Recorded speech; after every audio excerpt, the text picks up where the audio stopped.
আমরা চট্টগ্রামের এই লালদিঘি ময়দানে স্পষ্ট ঘোষণা করছি, আফজল যদি ক্ষমতায় যায়, বাংলাদেশে কেউ যদি চাঁদাবাজি করে কামাই চাঁদাবাজি রাখবো। আফজল যদি ক্ষমতায় যায়, বাংলাদেশের দেশের টাকা যদি কেউ বিদেশে পাচার করে, হাত পা মেরে বাংলাদেশে বসিয়ে দেব। আপনারা দেশে এত কথা বলেন, গতকাল আমাদের দেশে বিএসএফ আমাদের দুই ভাইকে খুন করেছে। ভারতের আধিপত্যবাদের বিরুদ্ধে কেন কথা বলেন না? আমেরিকার আধিপত্যবাদের বিরুদ্ধে কেন কথা বলেন না? এই দেশে আর ভারতের দালালি চলবে না, আমেরিকার দালালি চলবে না।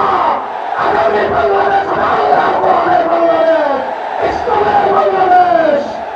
2024-এর জুলাই আগস্টের গণবিপ্লবের পর আমাদের নেতা বিশ্ব ইসলামী আন্দোলনের অন্যতম নেতা পীর সাহেব চরমনায় বলেছেন, ইসলাম দেশ মানবতার পক্ষে, এইবার ভোটের বাক্স একটা হবে।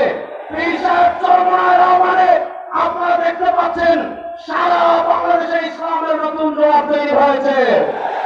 বীর চট্টলার প্রকৃতি যেমন আমি আপনাদের কাছে জানতে চাই, এই চট্টলার যে আসলে ইসলামের পক্ষে, মানবতার পক্ষে, বাংলাদেশের পক্ষে, ভারতের বিপক্ষে যাকে পেশ করা হবে, তাকে সংসদে পাঠানোর জন্য আপনারা প্রস্তুত আছেন না?